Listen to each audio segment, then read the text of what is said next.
మంచిర్యాల జిల్లా మందమరి పట్టణంలో Singareni కాలరీస్లో working యూనియర్స్ ATUC కార్యాలయం ఎదుట సిపిఐ జెండాను ఆవిష్కరించారు. ఈ సందర్భంగా సిపిఐ జిల్లా కార్యవర్గ సభ్యులు భీమనాథుని సుదర్శన్, ఎస్సీడబ్ల్యూయు ఏఐటీయూసీ బ్రాంచ్ కార్యదర్శి శైలేంద్ర సత్యనారాయణ మాట్లాడుతూ భారత కమ్యూనిస్టు పార్టీ సిపిఐ ఉత్తరప్రదేశ్ రాష్ట్రంలోని కాన్పూర్లో 1925 డిసెంబర్ 26న ఆవిర్భవించిందన్నారు. నాటి నుంచి నేటి వరకు నిరంతరం పేద ప్రజల హక్కుల కోసం, వారి సంక్షేమం కోసం పనిచేస్తుందని, దున్నేవానికే భూమి కావాలని తెలంగాణ రైతాంగ సాయుధ పోరాటం నడిపి వేలాది ఎకరాల భూమిని పేదలకు పంచిన చరిత్ర పార్టీదన్నారు.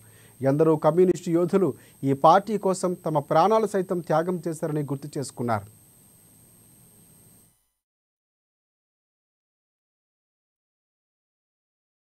పార్టీ శత జయంతి ఉత్సవాల్లో సందర్భంగా ఈరోజు మందమరి పట్టణ సమితి, సింగరేణి కాలేజ్ వర్కర్స్ యూనియన్, భారత కమ్యూనిస్టు పార్టీల ఆధ్వర్యంలో మందమరిలో భారత కమ్యూనిస్టు పార్టీ శత జయంతి ఉత్సవాలను జరుపుకోవడం జరుగుతుంది.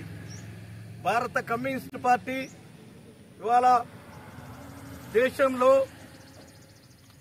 మొట్టమొదటి భారత కమ్యూనిస్టు పార్టీ నేటికి 100 సంవత్సరాలు ఈ భారతదేశంలో ఆవిర్భవించి భారతదేశంలో ఉండబడినటువంటి కార్మిక వర్గ పునాదులపైన పుట్టినటువంటి భారత కమ్యూనిస్టు పార్టీ ఇవాళ